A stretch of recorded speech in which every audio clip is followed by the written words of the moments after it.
السلام علیکم ورحمۃ اللہ وبرکاتہ۔ الحمد للہ رب العالمین والصلاة والسلام علی سید الانبیاء وافضل المرسلین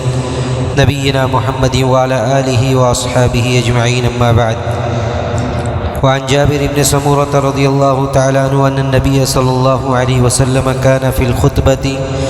یقرأ آیات من القرآن ویذکر الناس، رواہ ابو داود۔ معزز حاضرین، محترم بزرگوں، درس حدیث کی اس مبارک سلسلے میں آج جو پہلی حدیث آپ لوگوں کے سامنے پڑھی گئی ہے، اس کا تعلق بھی خطبہ جمعہ سے ہے کہ جمعہ کا خطبہ نبی علیہ الصلاۃ والسلام کا کس طرح ہوتا تھا، آپ لوگوں کو کس طرح نصیحت کیا کرتے تھے۔ تو حضرت جابر بن سمورہ کہتے ہیں کہ اللہ کے رسول صلی اللہ علیہ وسلم قرآن کی آیات پڑھ کر لوگوں کو نصیحت کرتے تھے، یعنی خطبہ جمعہ کا جو مین پوائنٹ ہونا چاہیے وہ قرآن کی آیات اور نبی علیہ الصلاۃ والسلام کی احادیث مبارکہ۔ سب سے زیادہ مؤثر اور سب سے زیادہ اثر انداز ہونے والی جو شے ہے وہ قرآنی آیات اور نبی کریم صلی اللہ علیہ وسلم کی احادیث مبارکہ ہے۔ اس لیے خطبہ جمعہ میں قرآنی آیات پڑھ کر وعظ کرنا چاہیے، قرآنی آیات پڑھ کر جنت و جہنم کا ذکر ہونا چاہیے، قرآنی آیات پڑھ کر اللہ کے تقوی کا حکم دینا چاہیے، اسی طرح اللہ کی رضا اور اس کے غضب کے جو کام ہیں ان کاموں سے ڈرانا چاہیے، اور جو تقوی اور اطاعت الہی کا کام ہے اس کی ترغیب دینی چاہیے۔ وعن طارق بن شہاب رضی اللہ عنہ ان رسول اللہ صلی اللہ علیہ وسلم قال الجمعۃ حق واجب على كل مسلم في جماعة الا اربعة مملوک وامرأة وصبی ومریض، رواہ ابو داود۔ حضرت طارق بن شہاب رضی اللہ تعالیٰ عنہ اس حدیث کے راوی ہیں، کہتے ہیں کہ اللہ کے رسول صلی اللہ علیہ وسلم نے ارشاد فرمایا کہ باجماعت جمعہ ہر مسلمان پر واجب ہے۔ جمعہ کی نماز اور جمعہ میں حاضری ہر مسلمان پر واجب ہے سوائے 4 لوگوں کے۔ 4 لوگوں کا استثناء ہے کہ 4 لوگ اس میں شامل نہ ہو تو کوئی مسئلہ نہیں ہے، اور وہ 4 لوگ پہلے مملوک غلام، دوسری عورت، اور تیسرا بچہ، اور چوتھا مریض۔ یہ 4 قسم کے لوگوں کو اس حدیث میں استثناء کیا گیا کہ یہ 4 لوگ اگر جمعہ میں حاضر نہ ہوں تو کوئی مسئلہ نہیں ہے۔ پہلا مملوک، غلام کے تعلق سے جمہور اہل علم کا یہی موقف ہے کہ مملوک کے اوپر جمعہ میں حاضری یہ واجب نہیں ہے، لیکن دوسرے طرف کچھ لوگ یہ کہتے ہیں کہ ان کے اوپر بھی جمعہ کی حاضری واجب ہے۔ علامہ ابن تیمیہ رحمہ اللہ کا موقف اس سلسلے میں زیادہ درست معلوم پڑتا ہے کہ علامہ ابن تیمیہ رحمہ اللہ نے فرمایا کہ اگر چونکہ وہ اپنے سید کے تابع ہے تو اگر اس کا سید اجازت دے تو وہ جمعہ میں حاضر ہو، اور اگر اجازت نہ دے تو وہ نہ حاضر ہو، اور جب وہ حاضر نہیں ہوگا تو یہ گناہ اس کے سید کے اوپر، اس کے آقا کے اوپر ہوگا، نہ کہ اس کے اوپر۔ لیکن جہاں تک اجیر کی بات ہے، جو اجرت پر کام کر رہا ہے، اس کے اوپر جمعہ کی حاضری یہ واجب ہے، اور جو اس کے جہاں وہ کام کر رہا ہے ان لوگوں کی یہ ذمہ داری ہے کہ جمعہ کے وقت کو استثناء حاصل ہو، جمعہ کے وقت اس کو چھوڑا جائے اور وہ جمعہ کی نماز جا کر ادا کرے۔ اسی طرح اس حدیث میں دوسرا جس سے جمعہ کی نماز اور جمعہ میں حاضری ساقط ہے وہ عورت ہے، اور اس پر کوئی علامہ ابن المنذر کہتے ہیں کہ اس پر علماء کا اتفاق ہے کہ عورتوں کا جمعہ میں حاضری یہ ضروری نہیں ہے، اگر وہ حاضر ہو جائیں تو ٹھیک ہے، لیکن ان کا جمعہ میں حاضر ہونا یہ ضروری نہیں ہے۔ تیسرا بچہ جو بلوغت تک نہ پہنچاؤ اس کو بھی جمعہ میں حاضر نہیں ہونا ہے،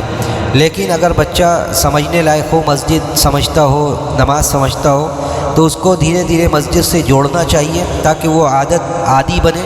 تاکہ اس کی عادت پڑے، اور مکلف ہونے کے بعد اسے جمعہ جماعت کا شوق ہو، مسجد میں آنے کا جذبہ ہو اس کے اندر۔ اسی طرح چوتھا جسے استثناء حاصل ہے وہ مریض ہے،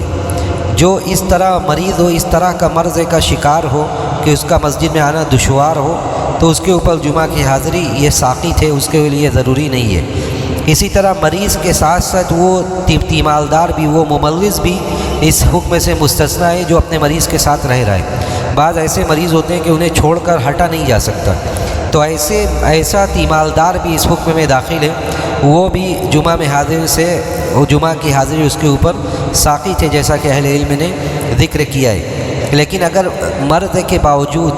اسے کے لیے موقع ہو کہ وہ لوگوں کا سہارا لے کر مسجد میں حاضر ہو سکے تو اس کے لیے زیادہ بہتر اور اولیٰ یہی ہے کہ وہ حاضر ہونے کی کوشش کرے۔ نبی علیہ الصلوۃ والسلام مجبوری کے باوجود مسجد میں حاضر ہوئے ہیں لوگوں کے کاندھوں کا سہارا لے کر۔ اسی طرح اس حدیث کے بعض طرق میں یہ ذکر ہوا کہ نبی علیہ الصلوۃ والسلام نے اگلی حدیث میں حضرت عبداللہ ابن عمر رضی اللہ تعالیٰ عنہ راوی ہیں، حضرت عبداللہ ابن عمر کہتے ہیں کہ قال رسول اللہ صلی اللہ علیہ وسلم لیس علی مسافر جمعۃ، کہ مسافر کے اوپر بھی جمعہ نہیں ہے، مسافر کے اوپر بھی جمعہ نہیں ہے۔ دیکھیے یہ مسافر کے تعلق سے جمعہ اس کے اوپر ہے یا نہیں ہے، ایک طرف تو اگر وہ سفر میں ہے، جب دوران سفر ہے تو یہ تو متفق علیہ مسئلہ ہے کہ اس کے اوپر جمعہ نہیں ہے، وہ جہاں بھی رہے ظہر کی نماز ادا کرے، اس کے اوپر جمعہ نہیں ہے۔ اسی لیے بعض لوگ تو کہتے ہیں کہ مسافر کے اوپر جمعہ نہیں ہے، بعض لوگ یہ کہتے ہیں کہ مسافر کے اوپر بھی جمعہ ہے، لیکن اس میں جو تفصیل ہے، جو زیادہ قرین ثواب بات ہے وہ یہ ہے، جیسا کہ علامہ ابن القیم کی طرف یہ قول منسوب کیا گیا ہے کہ اگر مسافر دوران سفر ہے تب تو وہ جمعہ نہیں ادا کرے گا، لیکن اگر وہ اپنے منزل پر اتر چکا ہے، اگر وہ جہاں جا رہا ہے وہاں وہ پہنچ چکا ہے، بھلے ہی وہ سفر میں ابھی ہے، اپنے شہر نہیں ہے، لیکن وہ ایک منزل پر اتر چکا ہے، تو وہ اس کے لیے زیادہ بہتر اور اولیٰ اس کے حق میں یہی ہے کہ وہ جمعہ میں حاضری دے، اس لیے کہ اس آیت کا مصداق وہ بھی ہے جس آیت میں اللہ نے جمعہ کا حکم دیا ہے کہ یا ایھا الذین آمنوا اذا نودی للصلاۃ من یوم الجمعۃ فاسعوا الی ذکر اللہ، تو اگر وہ اپنے منزل پر اتر گیا ہے تو اس کے لیے زیادہ بہتر اور زیادہ اولیٰ یہی ہے کہ وہ جمعہ میں حاضر ہونے کی کوشش کرے، جیسا کہ ایک اہل علم نے یہ بات ذکر کی ہے، واللہ اعلم۔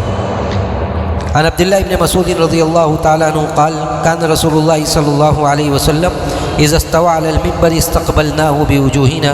رواه الترمذی باسناد ضعیف۔ عبداللہ ابن مسعود رضی اللہ تعالیٰ عنہ سے یہ حدیث مروی ہے کہ اللہ کے رسول صلی اللہ علیہ وسلم جب ممبر پر کھڑے ہو جاتے تھے تو ہم لوگ اپنے چہرے سے اپنا چہرہ آپ کی طرف رخ کر لیتے تھے، اپنے چہرے کو آپ کی طرف پھیر لیتے تھے، یعنی آپ کی طرف متوجہ ہو جاتے تھے اور ہم لوگ آپ کو ہی دیکھتے تھے، یعنی جہاں بھی یہ بھی جمعہ کے آداب میں سے سامعین کے لیے کہ جب خطیب خطبہ دینے کے لیے خطبہ شروع کر دے، ممبر پر کھڑا ہو جائے تو سارے لوگ چہرہ اس کی طرف کریں۔ اس سے ایک تو یہ ہے کہ آدمی کو ملل اور اکتاہٹ نہیں ہوتی ہے، دوسری بات یہ کہ خطیب کا حوصلہ بڑھتا ہے، خطیب یہ سوچتا ہے کہ لوگ اس کے خطبے کو توجہ کے ساتھ سن رہے ہیں، اور اگر لوگ سر جھکائے رہیں، ان کے اوپر اونگ طاری ہو رہی ہو، خاص طور سے آگے کی صفوں میں بیٹھ کر لوگ اس طرح کی حرکتیں کریں تو خطیب ایک طرح سے ہوپلیس ہو جاتا ہے، خطیب کا حوصلہ ٹوٹنے لگتا ہے کہ میں اتنی محنت سے تیاری کر کے آیا ہوں، میں باتیں کر رہا ہوں، لوگوں کو باتوں میں کوئی دلچسپی نہیں ہے۔ تو اسی لیے نبی علیہ الصلوۃ والسلام کے صحابہ کا طرز عمل یہ تھا کہ جب اللہ کے رسول صلی اللہ علیہ وسلم خطبہ دینا شروع کرتے تھے تو سب لوگ آپ کی طرف بالکل انہماک کے ساتھ آپ کی طرف دیکھتے تھے۔ اس لیے یہ سنت نبوی اور صحابہ اکرام کے طرز عمل کے بالکل مخالف ہے کہ امام خطبہ دے اور لوگ سر جھکائے بیٹھے رہیں۔ امام ترمذی رحمہ اللہ اس حدیث کو ذکر کرنے کے بعد کہتے ہیں کہ یہ حدیث بھلے ہی کمزور ہے، لیکن والعمل على هذا عند اهل العلم من اصحاب النبي صلی اللہ علیہ وسلم وغيرهم يستحبون استقبال الامام اذا خطب وهو قول سفیان الثوری والشافعی واحمد واسحاق۔ کہتے ہیں کہ اسی پر اہل علم کا صحابہ اکرام وغیرہ میں سے عمل رہا ہے، وہ لوگ مسامعین کے لیے یہ مستحب سمجھتے ہیں کہ جب امام خطبہ دیں تو لوگ اس کی طرف اپنا رخ کر لیں اور پورے انہماک سے خطبہ سنیں۔ امام شوکانی کہتے ہیں کہ یہ بھی سلف و خلف کے یہاں یہ متفق علیہ مسئلہ تھا، لوگ اس کو مستحب سمجھتے تھے کہ جب امام خطبہ دے تو لوگ پورے انہماک کے ساتھ اس کی طرف اپنا چہرہ کر لیں۔ امام بخاری رحمہ اللہ نے اپنے صحیح کے اندر باب قائم کیا ہے، چیپٹر قائم کیا ہے کہ باب یستقبل الامام القوم و استقبال الناس الامام اذا خطب واستقبل ابن عمر وانس الامام ثم ساق حدیث ابی سعید الی آخری۔ کہا کہ امام بخاری رحمہ اللہ نے باب قائم کیا ہے کہ امام جب لوگوں سے لوگوں کو خطبہ دینے کے لیے کھڑا ہو، ان کا استقبال کریں تو لوگ بھی امام کی طرف متوجہ ہو جائیں، لوگ امام کی طرف متوجہ ہو جائیں۔ اس کے بعد انہوں نے حضرت انس اور حضرت عبداللہ ابن عمر کا اثر ذکر کیا کہ یہ ان لوگوں سے آتا ہے کہ جب خطبہ مسجد میں بیٹھتے اور امام خطبہ دینا شروع ہوتا تو یہ لوگ پورے انہماک اور توجہ کے ساتھ امام کی طرف متوجہ ہو جاتے ہیں۔ تو یہ اور اس طرح کی دوسری حدیث یہ سبق دیتی ہے کہ کس طرح بیٹھنا چاہیے مسجد میں خطیب کے خطبہ دیتے وقت۔ عن الحکم ابن حزن قال شہدنا الجمعة مع النبی صلی اللہ علیہ وسلم فقام متوکئا علی عصا قوس۔ حضرت حکم ابن حزن کہتے ہیں کہ ہم لوگ جمعہ میں اللہ کے رسول صلی اللہ علیہ وسلم کے ساتھ حاضر ہوئے تو ہم نے دیکھا کہ اللہ کے رسول صلی اللہ علیہ وسلم عصا یا قوس کا سہارا لے کر آپ کھڑے ہوتے، یعنی جو لاٹھی لے کر امام کھڑا ہوتا ہے یہ بھی اللہ کے رسول صلی اللہ علیہ وسلم کی سنت ہے۔ بعض لوگ یہ کہتے ہیں کہ یہ سنت دائمہ نہیں ہے، یعنی ہمیشہ اللہ کے رسول اس طرح نہیں کھڑے ہوتے تھے، لیکن دوسری طرف علماء کہتے ہیں کہ یہ سنت ہے، اس پر عمل ہونا چاہیے۔ تو اگر کبھی آدمی چھوڑ بھی دے، لاٹھی نہ بھی لے تو کوئی دقت نہیں ہے، اور جب لاٹھی نہیں لے گا تو وہ یا تو اپنے ہاتھ کو باندھ کر رکھے یا چھوڑ کر رکھے، اس میں کوئی حرج نہیں ہے۔ اور لاٹھی لے گا تو کون سا ہاتھ لاٹھی پر رکھے گا، دایاں رکھے گا، بایاں رکھے گا، دونوں رکھے گا، ان سارے مسئلوں میں گنجائش ہے، چاہے تو دایاں رکھے چاہے تو بایاں رکھے۔ اور اگر آدمی کے ہاتھ میں کوئی ورقہ ہے تو پھر وہ اپنے سہولت کے حساب سے امام عصا پر لاٹھی پر اپنا ہاتھ رکھے گا، ان سارے مسئلوں میں گنجائش ہے۔ واللہ اعلم۔ ہم اللہ سبحانہ و تعالیٰ سے یہی دعا کرتے ہیں کہ اللہ رب العالمین ہمیں حدیث کو پڑھنے، اس کو سمجھنے اور اس پر عمل کرنے کی توفیق نصیب فرمائے۔ وصلی اللہ علی نبینا محمد وعلی آلہ واصحابہ اجمعین۔ والسلام علیکم ورحمۃ اللہ وبرکاتہ۔